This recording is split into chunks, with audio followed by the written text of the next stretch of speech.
Hello everyone, welcome back to my channel Shreshtha Kannada vlogs. ಎಲ್ಲರೂ ಹೇಗಿದ್ದೀರಾ? ನಾನಂತೂ ತುಂಬಾ ಚೆನ್ನಾಗಿದ್ದೀನಿ. ನೀವೆಲ್ಲ ಚೆನ್ನಾಗಿದ್ದೀರಾ ಅಂತ ಭಾವಿಸ್ತಾ ಈ ಒಂದು ವ್ಲಾಗ್ನ ಸ್ಟಾರ್ಟ್ ಮಾಡ್ತಾ ಇದ್ದೀನಿ. ಈ ಒಂದು ವ್ಲಾಗ್ ಬಂದು ನನ್ನ ಒಂದು ಡೈಲಿ ರೋಟೀನ್ ವ್ಲಾಗ್ ಆಗಿರುತ್ತೆ. ಮತ್ತು ಕೆಲವೊಂದು ಟಿಪ್ಸ್ ಸಹ ಶೇರ್ ಮಾಡ್ತಿದ್ದೀನಿ. ಅಂದರೆ ಯೂಶ್ವಲಿ ನಂದು ಸಿಲ್ವರ್ ಕಲೆಕ್ಷನ್ ವ್ಲಾಗ್ನ ನೋಡಿ ರಿಪೀಟೆಡಾಗಿ ಬರೋ ಕ್ವೆರಿ ಬಂದು, ಸೊ ನೀವು ಹೇಳ್ದಂಥ ಆ ಲಿಕ್ವಿಡ್ನ ಯೂಸ್ ಮಾಡ್ಕೊಂಡು ಯಾವ ರೀತಿ ಕ್ಲೀನ್ ಮಾಡ್ಕೋಬೇಕು ಸಿಲ್ವರ್ ಐಟಮ್ಸ್ನ ಅಂತ. ಸೊ ಇವತ್ತು ಹೆಂಗೂ ನಾನು ನನ್ನ ಒಂದು ಸಿಲ್ವರ್ ಐಟಮ್ಸ್ನ ಕ್ಲೀನ್ ಮಾಡೋ ಒಂದು ಇದಿದೆ, ಪ್ಲ್ಯಾನ್ ಇದೆ. ಸೊ ಅಲ್ಲೇ ತೋರಿಸ್ಕೊಡ್ತೀನಿ ಯಾವ ರೀತಿ ಕ್ಲೀನ್ ಮಾಡ್ಬೋದು ಅಂತ. ಸೊ ಮಗನ ಸ್ಕೂಲಲ್ಲಿ ಇವತ್ತು ಸಂಕ್ರಾಂತಿ ಸೆಲೆಬ್ರೇಷನ್, ಅಂದರೆ ಸಂಕ್ರಾಂತಿ ಹಬ್ಬದ ಮುಂಚೆ ದಿನವೇ ಅವರು ಸ್ಕೂಲಲ್ಲೆಲ್ಲ ಸೆಲೆಬ್ರೇಟ್ ಮಾಡ್ತಾರೆ. ಸೊ ಈ ಸಲ ಸೆಲೆಬ್ರೇಷನ್ಗೆ 2 ಪ್ಯಾಕೆಟ್ ಎಳ್ಳು ಬೆಲ್ಲ ಮತ್ತು ಈ ಥರ ಗಾಳಿಪಟ ಮತ್ತು ಎತ್ನಿಕ್ ವೇರಲ್ಲಿ ಬರಬೇಕು ಅಂತ ಹೇಳಿದರು.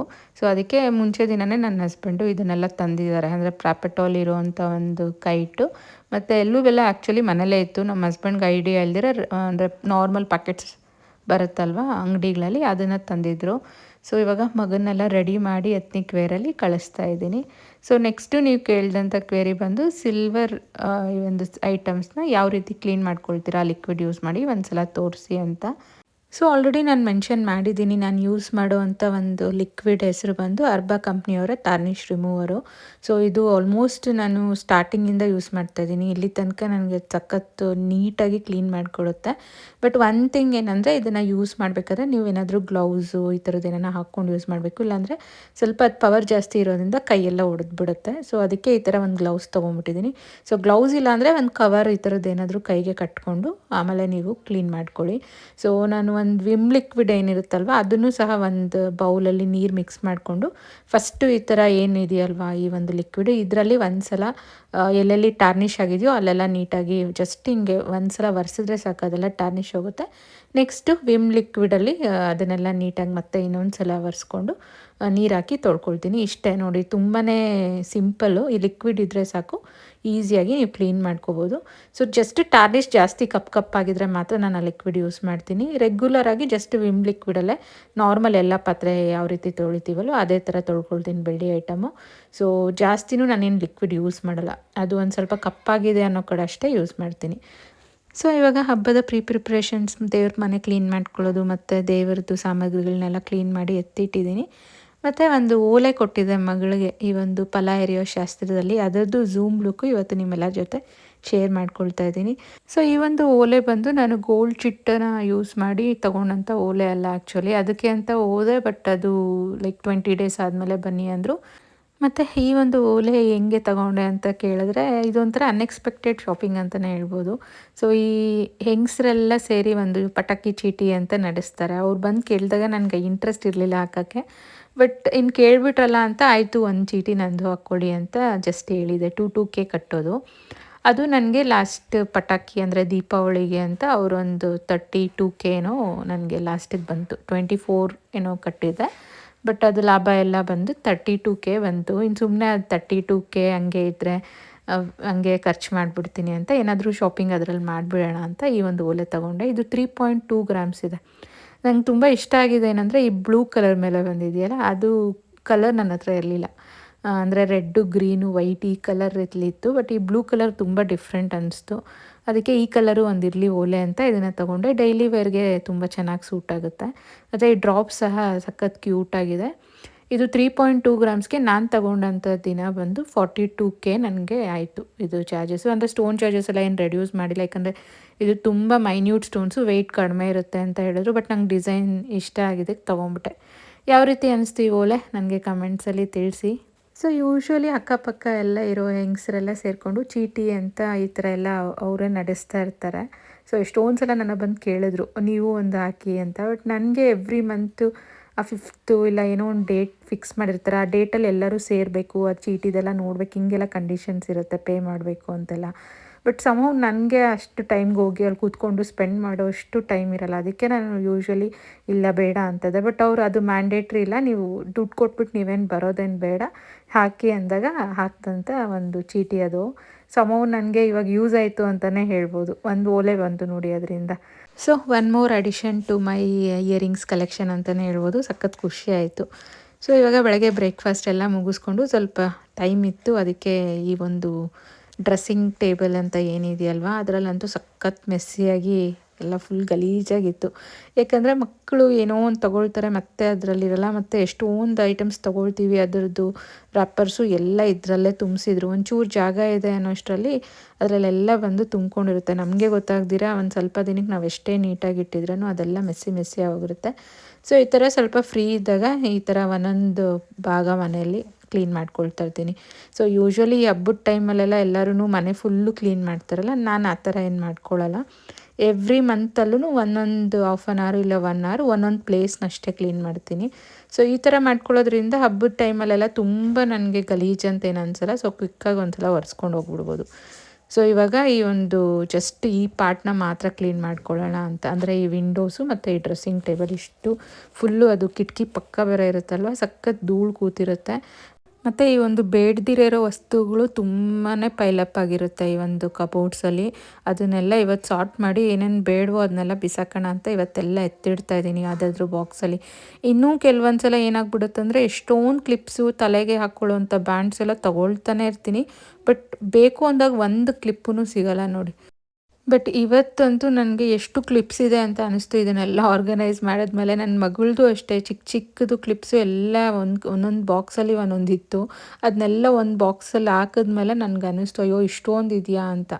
ಸೊ ನಮಗೇನು ಅನಿಸುತ್ತೆ ಅಂದರೆ ಒಂದೊಂದು ಟೈಮ್ ಈ ಆರ್ಗನೈಸ್ ಮಾಡಿ ಹಿಡ್ದಿರೋವಾಗ ಟೈಮ್ಗೆ ಸಿಗಲ್ವಲ್ಲ, ಮತ್ತೆ ಹೋಗಿ ಅನ್ನೆಸೆಸರಿಯಾಗಿ ಶಾಪಿಂಗ್ ಮಾಡ್ತಾ ಇರ್ತೀವಿ, ನಮ್ಮ ಹತ್ರ ಇಲ್ವೇನೋ ಅಂತ ಅನಿಸ್ಬಿಡುತ್ತೆ. ಬಟ್ ಈ ಥರ ಕ್ಲೀನ್ ಮಾಡಿದಾಗ ಎಷ್ಟೊಂದು ವಸ್ತುಗಳು ನಮಗೆ ಸಿಗುತ್ತೆ. ಆವಾಗ ಆ ಒಂದು ಪರ್ಚೇಸಿಂಗ್ ಎಲ್ಲ ಅವಾಯ್ಡ್ ಆಗುತ್ತೆ ಅಂತಲೇ ಹೇಳ್ಬೋದು. ಆ ಥರ ಎಷ್ಟೊಂದು ಸಲ ನಾನು ಕ್ಲಿಪ್ಸ್ನ ತೊಗೊಂಡಿದ್ದೀನಿ, ಕ್ಲಿಪ್ಸೇ ಇಲ್ವಲ್ಲ ಅಂತ. ಬಟ್ ಇವತ್ತು ನೋಡಿದ್ರೆ ಒಂದು ದೊಡ್ಡ ಬೌಲ್ ತುಂಬ ಕ್ಲಿಪ್ಸ್ ಇದೆ ನೋಡಿ, ಇಷ್ಟು ಕ್ಲಿಪ್ಸ್ ಇದೆ ನನ್ನ ಹತ್ರ. ಮೊನ್ನೆ ನೋಡಿದ್ರೆ ನನ್ನ ಹತ್ರ ಇಲ್ಲ, ಈ ಸಲ ವೀಕೆಂಡ್ ಹೋಗಿ ತೊಗೋಬೇಕು ಅಂತ ಥಿಂಕ್ ಮಾಡ್ತಾಯಿದ್ದೆ. ಇವತ್ತು ಕ್ಲೀನ್ ಮಾಡಿದ್ದು ಒಳ್ಳೇದಾಯಿತು ಅನ್ನಿಸ್ತು. ಸೊ ಇಷ್ಟು ಕ್ಲಿಪ್ಸ್ ಇಟ್ಕೊಂಡು ಮತ್ತೆ ಹೋಗಿ ಶಾಪಿಂಗ್ ಮಾಡಬೇಕಾಗಿತ್ತು. ಮತ್ತು ಈ ಒಂದು ಪೆಡಿಕ್ಯೂರ್ ಮೆನಿಕ್ಯೂರ್ದು ಇದೆಲ್ಲ ಮನೇಲಿದ್ರೂ ಒಂದೊಂದು ಟೈಮ್ ಸಿಗಲ್ಲ. ಸೊ ಸಮ್ಟೈಮ್ಸ್ ಏನಾಗುತ್ತೆ ಅಂದರೆ ಫ್ರೀ ಇದ್ದಾಗ ಈ ಥರ ಕ್ಲೀನಿಂಗು, ಆರ್ಗನೈಸಿಂಗು, ಸಾರ್ಟಿಂಗು ಇದೆಲ್ಲ ಮಾಡೋದ್ರಿಂದ ಏನಾಗುತ್ತೆ ಅಂದರೆ ಎಷ್ಟೊಂದು ಸೇವ್ ಮಾಡ್ತೀವಿ ಅನಿಸುತ್ತೆ. ಸೊ ನೀವೂ ಟ್ರೈ ಮಾಡಿ ಇದೊಂದು ಟಿಪ್ನ. ಸೊ ನಿಮ್ಗೆ ಟೈಮ್ ಇದ್ದಾಗ ಯಾವುದಾದ್ರೂ ಒಂದು ಪಾರ್ಟ್ ಆಫ್ ದ ಹೌಸು, ಇಲ್ಲಾಂದರೆ ನಿಮ್ಮದು ರೂಮಲ್ಲಿ ಒಂದು ವಾರ್ಡ್ರೋಬ್ನೇ ಕ್ಲೀನ್ ಮಾಡ್ಕೊಳ್ಳಿ, ಆರ್ಗನೈಸ್ ಮಾಡಿಟ್ಕೊಳ್ಳಿ. ಬಟ್ಟೆನೇ ಇಲ್ಲ ಅನಿಸ್ತಾ ಇರುತ್ತೆ, ಬಟ್ ಅದೆಲ್ಲ ನೀಟಾಗಿ ಆರ್ಗನೈಸ್ ಮಾಡಿದ್ಮೇಲೆ ನನ್ನ ಹತ್ರ ಎಷ್ಟು ಕ್ಲಾತ್ಸ್ ಇದೆಯಾ ಅನಿಸುತ್ತೆ. ಸೊ 90% ವುಮೆನ್ಸ್ ಮಾಡೋ ತಪ್ಪದೆ. ಅಂದರೆ ಎಲ್ಲಂದರೆ ಅಲ್ಲಿ ಆರ್ಗನೈಸ್ ಮಾಡಿದ್ದೀರ ಇಟ್ಬಿಟ್ಟಿರ್ತೀವಿ, ಅದು ಕೈಗೆ ಟೈಮ್ಗೆ ಸಿಗಲ್ಲ. ಸೊ ಅಷ್ಟು ಪೇಷನ್ಸು ಇರೋಲ್ಲ ಹುಡ್ಕೋಷ್ಟು, ಮತ್ತೆ ಹೋಗಿ ಪರ್ಚೇಸ್ ಮಾಡ್ತಾ ಇರ್ತೀವಿ. ಸೊ ಆದಷ್ಟು ಸ್ವಲ್ಪ ಆರ್ಗನೈಸ್ ಈ ಥರ ಬಾಕ್ಸಲ್ಲೆಲ್ಲ ಅದರದ್ದು ಎಲ್ಲಿರಬೇಕೋ ಅಲ್ಲಿ ಈ ಥರ ಜೋಡಿಸಿಟ್ಕೊಳ್ಳೋದ್ರಿಂದ ನಮಗೆ ಟೈಮ್ಗೆ ಸಿಗುತ್ತೆ, ಎಷ್ಟೊಂದು ಸಲ ಟೈಮ್ ಸಹ ಸೇವ್ ಆಗುತ್ತೆ. ಸೊ ಈ ಥರ ನೀಟಾಗಿ ಅದಾದರೂ ಹೇರ್ ಆಕ್ಸೆಸರೀಸ್ ಒಂದು ಕಡೆ, ಮತ್ತು ರೇರಾಗಿ ಯೂಸ್ ಮಾಡೋದು ಒಂದು ಕಡೆ, ಈ ಥರ ಎಲ್ಲ ಅದಾದ್ರ ಜಾಗದಲ್ಲಿ ಒಂದೊಂದು ಸಪ್ರೇಟ್ ಬಾಕ್ಸ್ ಆಗಿ ಹಾಕಿಟ್ಟಿದ್ದೀನಿ. ಇದೆಲ್ಲ ಹೇರ್ ಆಕ್ಸೆಸರೀಸು ತುಂಬ ರೇರಾಗಿ ಯೂಸ್ ಮಾಡೋದೆಲ್ಲ ಈ ಬಾಕ್ಸಲ್ಲಿ ಹಾಕಿದ್ದೀನಿ. ರೆಗ್ಯುಲರಾಗಿ ಯೂಸ್ ಮಾಡೋದನ್ನು ಒಂದು ಸ್ಮಾಲ್ ಬೌಲಲ್ಲಿ ಹಾಕಿದ್ದೀನಿ. ಈ ಥರ ನೀಟಾಗಿ ಆರ್ಗನೈಸ್ ಮಾಡಿ ಈ ಸಲ ಇಟ್ಕೊಂಡೆ. ಸೊ ಎಲ್ಲೋ ಒಂದು ಕಡೆ ಸಖತ್ ಸ್ಯಾಟಿಸ್ಫ್ಯಾಕ್ಷನ್ ಅನಿಸುತ್ತೆ. ಎಸ್ಪೆಷಲಿ ಈ ಥರ ಕ್ಲೀನಿಂಗ್ ಎಲ್ಲ ಮಾಡಿದ್ದಿನ ಮನೆ ಎಲ್ಲ ಕ್ಲೀನಾಗಿ ಕಾಣಿಸುತ್ತಲ್ವ, ಎಲ್ಲೋ ಒಂದು ಕಡೆ ಇಷ್ಟು ನೀಟಾಗಿ ಮಾಡಿದ್ದೀವಿ ಅಂತ ನಮಗೆ ಒಂಥರ ಸೆಲ್ಫ್ ಸ್ಯಾಟಿಸ್ಫ್ಯಾಕ್ಷನ್ ಅಂತೂ ಸಿಕ್ಕೇ ಸಿಗುತ್ತೆ. ಸೊ ಅದಕ್ಕೆ ನಾನು ಈ ವೀಕೆಂಡ್ಸು ಇಲ್ಲಾಂದರೆ ಯಾವಾಗಾದರೂ ಒಂದು ಸ್ವಲ್ಪ ಫ್ರೀ ಟೈಮ್ ಇದ್ದಾಗ ಈ ಥರದ ಯಾವುದಾದ್ರೂ ಒಂದು ಪಾರ್ಟ್ ಆಫ್ ದ ಹೌಸ್ ತುಂಬಾ ಒಂದೇ ಸಲ ಎಲ್ಲ ಕ್ಲೀನಿಂಗ್ ನಾನು ಮಾಡಲ್ಲ. ಯಾಕಂದರೆ ಅದು ಒಂಥರ ಹೋಲ್ ಡೇ ಸ್ಟ್ರೈನ್ ಆಗಿಬಿಟ್ರೂ ಕಷ್ಟ, ಯಾಕಂದರೆ ವರ್ಕಿಂಗ್ ಬೇರೆ ಇರುತ್ತಲ್ವ. ಸೊ ಜಾಸ್ತಿ ಒಂದೇ ದಿನ ಮಾಡುವಂಥ ಕೆಲಸ ಇಟ್ಕೊಳ್ಳಲ್ಲ. ಒಂದು 1 ಅವರ್ ಮ್ಯಾಕ್ಸಿಮಮ್ 1.5 ಅವರಲ್ಲಿ ಮುಗ್ದೋಗಬೇಕು. ಅಷ್ಟು ಮಾತ್ರ ನಾನು ಕ್ಲೀನಿಂಗ್ ಅಂತ ಡಿಸೈಡ್ ಮಾಡಿ ಇಷ್ಟು ಮಾತ್ರ ಇವತ್ತು ಆರ್ಗನೈಸ್ ಮಾಡಬೇಕು ಅಂತ ಮಾಡ್ಕೊಳ್ತೀನಿ. ಸೊ ಇವತ್ತು ಇದು 1 ಅವರ್ 1.5 ಅವರೆಲ್ಲ ಮುಗ್ದೋಯ್ತು, ಇಷ್ಟು ಮಾತ್ರ ಕ್ಲೀನ್ ಮಾಡ್ಕೊಳ್ಳೋಕ್ಕೆ. ಸೊ ಈ ಥರ ಚಿಕ್ಕದಾಗಿ ಕ್ಲೀನ್ ಮಾಡ್ಕೊಳ್ಳೋದ್ರಿಂದ ನಮಗೂ ಒಂಥರ ಹೆವಿಯಾಗಿ ಸ್ಟ್ರೈನ್ ಆಗೋಲ್ಲ. ಮತ್ತು ಒಂಥರ ಸ್ಪ್ಲಿಟ್ ಆಗುತ್ತೆ ವರ್ಕ್ ಸಹ. ಒಂದೇ ದಿನ ಮಾಡಿದ್ರೆ ಏನಾಗುತ್ತೆ ಅಂದರೆ ನೆಕ್ಸ್ಟ್ ಡೇ ಒಂಥರ ಮೈಕೈ ನೋವು ಬರೋದು, ಹೋಲ್ ಡೇ ಒಂಥರ ಸುಸ್ತಾಗಿ ಇರುತ್ತೆ. ಸೊ ಆ ರೀತಿ ಮಾಡ್ಕೋಬಾರ್ದು. ಸೊ ಇಲ್ಲಿದ್ದಿದ್ದು ಗ್ರಾಸ್ ಮ್ಯಾಟಲ್ಲಂತೂ ಫುಲ್ಲು ಧೂಳು ತುಂಬ್ಕೊಂಡಿತ್ತು. ಅದಕ್ಕೆ ಅದನ್ನೆಲ್ಲ ವಾಶ್ ಮಾಡೋಕ್ಕೆ ಹಾಕಿದ್ದೀನಿ. ಸೊ ವಾಶ್ ಮಾಡಿದ್ಮೇಲೆ ಮತ್ತೆ ಒಣಗಿಸಿ ಹಾಕೋಣ ಅಂತ. ಸೊ ಅದೊಂದು ಗ್ರಾಸ್ ಮ್ಯಾಟ್ ಇಲ್ದಿರೋದಕ್ಕೆ ನೋಡಿ ಏನೋ ಒಂಥರ ತುಂಬ ಡಿಫ್ರೆಂಟ್ ಅನ್ನಿಸ್ತಾ ಇದೆ. ಆ ಒಂದು ಪಾರ್ಟು ಗ್ರಾಸ್ ಮ್ಯಾಟ್ ಇದ್ದಾಗೆ ಅದೊಂಥರ ಲಕ್ಷಣವಾಗಿ ಕಾಣ್ತಾ ಇತ್ತು. ಸೊ ಇವಾಗ ಒಂದು ಪಾರ್ಟ್ ಆಫ್ ದ ವರ್ಕ್ ಎಲ್ಲ ಮುಗೀತು. ಸೊ ನೆಕ್ಸ್ಟ್ ಇನ್ನು ಹಸ್ಬೆಂಡ್ ಇನ್ನು ಊಟಕ್ಕೆ ಬರ್ತಾರೆ. ಸೊ ಹೋಗಿ ಅಡುಗೆ ಮಾಡಿಬಿಡೋಣ ಅಂತ. ಆ್ಯಕ್ಚುಲಿ ಸೊಪ್ಪು ತೊಗೊಂಡಿದ್ದೆ, ಸೊಪ್ಪು ಸಾರು ಮಾಡೋಣ ಅಂತ. ಬಟ್ ನಮ್ಮ ನೇಬರು ಇವತ್ತು ನುಗ್ಗೆಕಾಯಿ ತಂದುಕೊಟ್ರು. ಅವರೇನೋ ಬೆಳೆದಿರೋದಂತೆ ಅವ್ರ ಮರದ್ದು. ನನ್ನ ಮಗ ಅದನ್ನು ನೋಡಿ ಅಮ್ಮ ನುಗ್ಗೆಕಾಯಿ ಸಾಂಬಾರು ಮಾಡು ಅಂದ. ಆಯಿತು ಅಂದ್ಬಿಟ್ಟು ಅವನಿಗೆ ನುಗ್ಗೆಕಾಯಿ ಅಂದರೆ ತುಂಬ ಇಷ್ಟಪಡ್ತಾನೆ. ಒಂಥರ ಈ ಶ್ರಾವಣ ಮಾಸಲೆಲ್ಲ ನಾನ್ ವೆಜ್ ತಿನ್ನಲ್ವಲ್ಲ, ಈ ನುಗ್ಗೆಕಾಯಿನೇ ಒಂಥರ ನಲ್ಲಿ ಪೀಸ್ ಥರ ಅವನು ಇಷ್ಟಪಟ್ಟು ತಿಂತಾನೆ. ಅಷ್ಟು ಇಷ್ಟ ಅವನಿಗೆ. ಸೊ ಇವತ್ತು ನುಗ್ಗೆಕಾಯಿ ಸಾಂಬಾರು ಮತ್ತು ನುಗ್ಗೆಕಾಯಿ ಪಲ್ಯ ಮಾಡ್ಕೊಂಡಿದ್ದೆ. ಸೊ ಇದ್ರದ್ದು ರೆಸಿಪಿ ನಾನು ಆಲ್ರೆಡಿ ಶೇರ್ ಮಾಡಿದ್ದೀನಿ ತುಂಬ ಸಲ, ನುಗ್ಗೆಕಾಯಿ ಸಾಂಬಾರು ಯಾವ ರೀತಿ ನಾನು ಮಾಡ್ತೀನಿ ಅಂತ.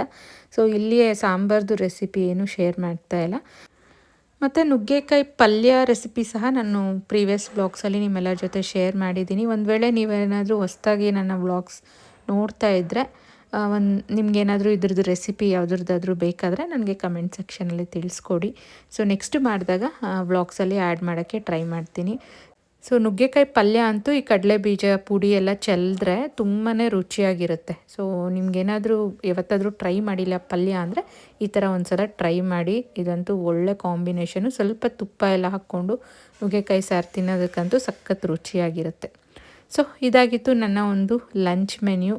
ಸೊ ಇವತ್ತು ನಾನು ವೇರ್ ಮಾಡಿರೋವಂಥ ಈ ಒಂದು ಲಾಂಗ್ ಫ್ರಾಕ್ ಬಂದು ಮೀಶೋಯಿಂದನೇ ಪರ್ಚೇಸ್ ಮಾಡಿದ್ದು. ಮೆಟೀರಿಯಲ್ ಮಾತ್ರ ತುಂಬಾ ಚೆನ್ನಾಗಿದೆ. ಸೊ ಇದ್ರದ್ದು ಲಿಂಕ್ ಬೇಕಾದ್ರೆ ನಾನು ಡಿಸ್ಕ್ರಿಪ್ಷನಲ್ಲಿ ಆ್ಯಡ್ ಮಾಡಿರ್ತೀನಿ, ನೀವು ಹೋಗಿ ಪರ್ಚೇಸ್ ಮಾಡಿ. ಇದರಲ್ಲಿ 2 ಕಲರ್ಸ್ ನಾನು ಪರ್ಚೇಸ್ ಮಾಡಿದ್ದೀನಿ. ಇದೊಂದು ಪರ್ಪಲ್ ಕಲರು, ಇನ್ನೊಂದು ಬಂದು ಬ್ರೌನ್ ಕಲರು. ನೆಕ್ ಡಿಸೈನು ನಂಗೆ ತುಂಬ ಇಷ್ಟ ಆಯಿತು. ಕಾಲರ್ ನೆಕ್ಕು ಡಿಫ್ರೆಂಟಾಗಿ ಕೊಟ್ಟಿದ್ದಾನೆ ಮತ್ತು ಸಖತ್ ಟ್ರೆಂಡಿಯಾಗಿ ಚೆನ್ನಾಗಿದೆ. ಮತ್ತು ಇಷ್ಟು ದಿನ ನಾನು ತೊಗೊಂಡಿರೋವಂಥ ಲಾಂಗ್ ಫ್ರಾಕ್ಸಲ್ಲಿ ಮೆಟೀರಿಯಲ್ ಮಾತ್ರ ಇದು ತುಂಬಾ ನಂಗೆ ಇಷ್ಟ ಆಯಿತು. ಕಂಪ್ಯಾರಿಟಿವ್ಲಿ ಎಲ್ಲದಕ್ಕಿಂತ ಈ ಒಂದು ಫ್ರಾಕ್ದು ಮೆಟೀರಿಯಲ್ ಸಖತ್ ಸಾಫ್ಟಾಗಿ ತುಂಬ ಚೆನ್ನಾಗಿದೆ ಅಂತಲೇ ಹೇಳ್ಬೋದು. ಸೊ ನೋಡಿದ್ರಲ್ಲ ಯಾವ ರೀತಿ ಇತ್ತು ನನ್ನ ಒಂದು ದಿನ ಅಂತ. ನಿಮ್ಮೆಲ್ಲರಿಗೂ ಈ ಒಂದು ವ್ಲಾಗ್ ಇಷ್ಟ ಆಗಿದೆ ಅಂತ ಭಾವಿಸ್ತಾ ಇದ್ದೀನಿ. ಕೊನೆವರೆಗೂ ನೋಡ್ತಾ ಇರೋ ಪ್ರತಿಯೊಬ್ಬರಿಗೂ ಥ್ಯಾಂಕ್ ಯು ಹೇಳ್ತಾ, ಯಾರೆಲ್ಲ ಇನ್ನೂ ನನ್ನ ಚಾನಲ್ಗೆ ಸಬ್ಸ್ಕ್ರೈಬ್ ಮಾಡ್ಕೊಳ್ದಿರ ನೋಡ್ತಾ ಇದ್ದೀರೋ ದಯವಿಟ್ಟು ಸಬ್ಸ್ಕ್ರೈಬ್ ಮಾಡ್ಕೊಂಡು ನೋಡಿ ಅಂತ ಹೇಳ್ತಾ ಈ ವ್ಲಾಗ್ನ ಇಲ್ಲಿಗೆ ಮುಗಿಸ್ತಾ ಇದ್ದೀನಿ. ಮತ್ತೆ ಸಿಗೋಣ.